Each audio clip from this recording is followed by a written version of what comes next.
Universelle passe par le renforcement de notre système de santé qui se veut résilient et capable de faire face à des chocs externes ou à des pressions liées à toutes sortes de risques.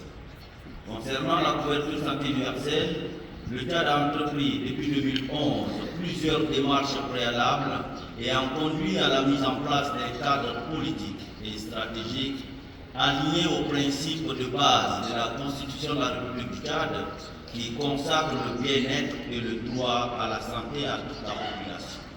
À la suite de la mise en œuvre de la stratégie nationale adoptée en 2015, un cadre juridique et institutionnel a été mis en place et a permis de promulguer la loi de référence et ses textes d'application. Cette loi prévoit l'assurance obligatoire comme mécanisme tiers payant et crée 3 régimes suivants pour couvrir toute la population. Régime 1 d'assurance de santé des salariés, qui est un régime contributif. Il couvre les travailleurs salariés des secteurs publics, parapublics et privés.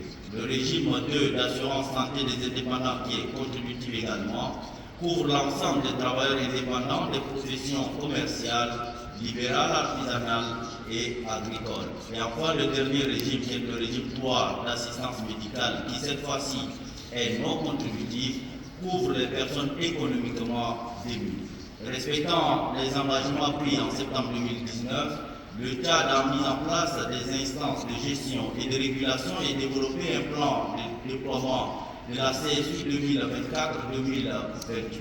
Aujourd'hui, le pays poursuit la mise en œuvre de ce plan pour prendre en charge dès 2024 sa population pour couvrir tous les soins de santé quand on sait que les dépenses catastrophiques des ménages représentent 64,3% d'après les données des comptes nationaux de santé 2020.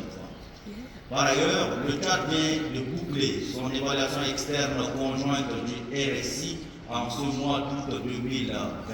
Nous sollicitons donc de l'OMS et des autres partenaires l'appui dans la mise en œuvre du plan de déploiement de la couverture santé universelle, mais également du plan d'action nationale de sécurité sanitaire 2024-2028. Pour finir, Monsieur le Président du comité, le Tchad joint sa voix à celle des autres pour apprécier la qualité du document présenté et recommande son adoption. Je vous remercie.